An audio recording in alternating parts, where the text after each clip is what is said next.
Hey pickers, welcome back. I'm Monkey Lockpicks, and for the Stock Lock Sunday of this week I have for you something a little bit special, at least for us here in Italy. I've just received a nice package containing two of these little packets, and inside we have this awesome American lock 1100 for the US government, all brass. I mean, this is just an awesome beating on the key. It works super nicely. It is key retaining, and well, I've ordered already two of these because one is a keeper and the other one will go in my giveaway for my 300 subscribers. And I'm gonna pick this one, got it, and add the 6th pin and maybe a couple of anti-bypass wafers. So let's see. I've never picked this one, and so let's see if I manage to pick it out of the package right now. Otherwise you're not gonna see this video. Alright, top of the key with tension range, 20,000 stiff hook, starting from the very back of the lock.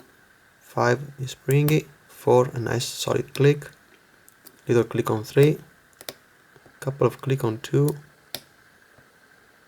now click on 1. Let's check back again. Pin number 5 is not binding yet, so probably one of the typical serrated spools is binding. I've touched pin number 1 and now I have a little bit of false set. Touched pin number 3 and we are open.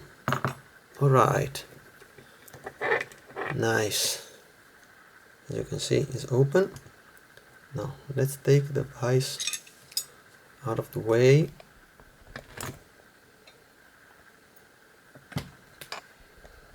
Okay. Right. Maybe if my camera doesn't fall down, it's a little bit better. Okay.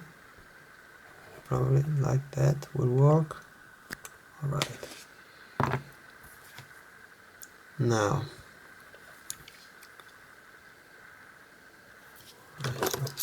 this one will be the right one, I think. Okay.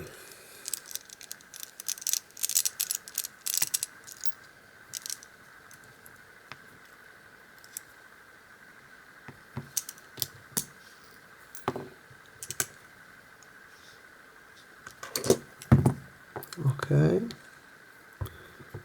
this is the screw, and that's the core. Okay, I have the keys, so now I don't want to. Yeah, let's lock it up. Okay.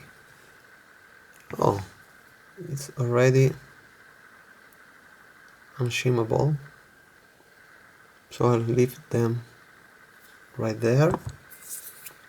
I need the follower, so I have to move these things away a little bit.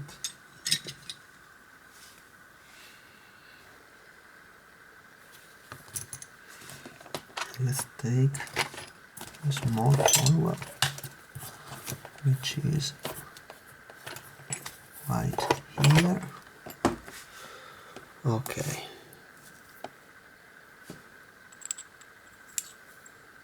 Yes, I think this one will work. So, well, if or I have to remove the circlip.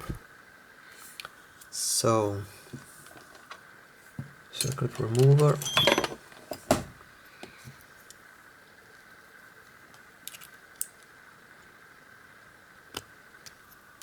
This one is a little bit big. No, that doesn't work. So let's try with a pick.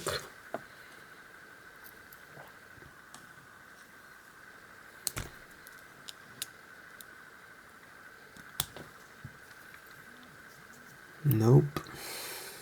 I think I'm gonna take longer to get it and to pick it. Wait, let's try it like this.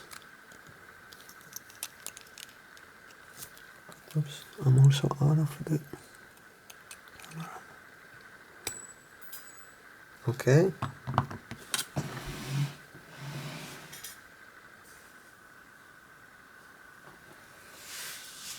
Alright, I found it.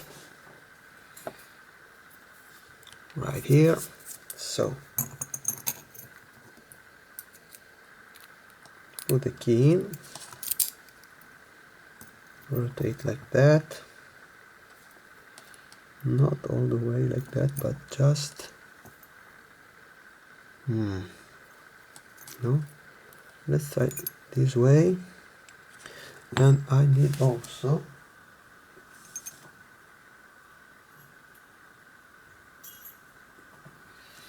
a shim to prevent the pins to fall between these little gaps.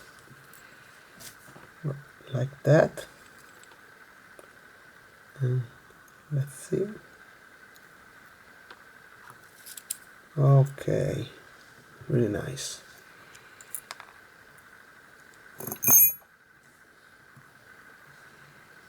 This one has master wafers. It's a little bit, this came up from pin number 2. Let's see the other ones. Number 1 is serrated. Number 2 standard. Number 3 serrated. Number 4 serrated. And number 5 serrated with a little wafer on top.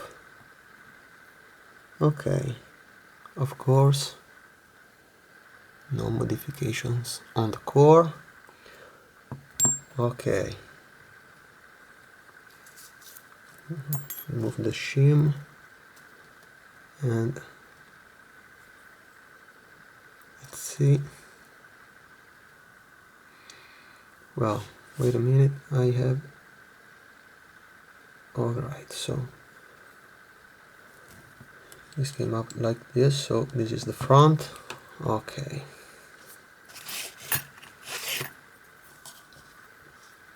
So, one is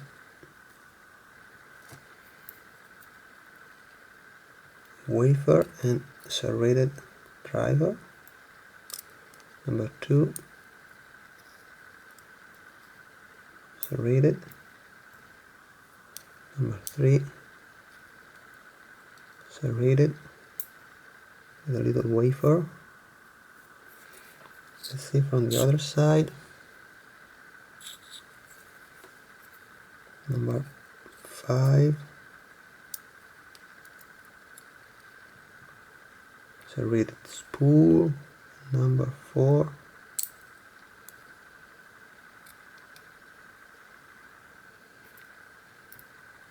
a really nice barrel pin. Awesome. Springs are all the same, of course. 4, 5. Okay. Of course, no modification to the Bible. And let's take a quick look at this nice set of pins. I'm gonna arrange them a little bit better. So we can see we have 4 wafers and just 1 spool. Alright, let's try to make it without... Oh man.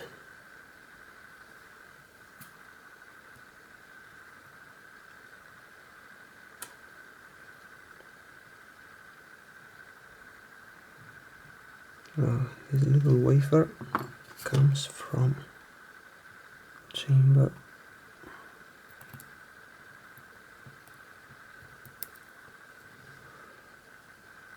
Come on.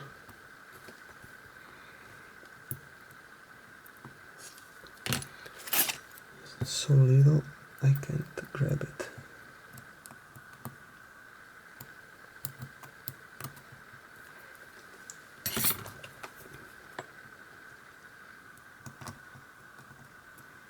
Come on.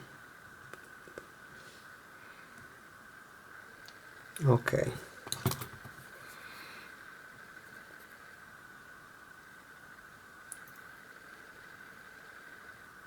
So maybe I'm gonna cover the camera. As you can see, 1, 2, 3 are serrated drivers, 4 is a barrel pin, and 5 is a serrated spool. We have wafers in 1, 2, 3 and 5, and 1, 3, 4 and 5 are serrated key pins, and in chamber number 2 we have a standard. Pretty nice lock, pretty easy to pick. Maybe I will remove the wafers and add the 6th pin. And well, in these strange times, guys, please stay safe, stay healthy, and have a great weekend. Bye, guys.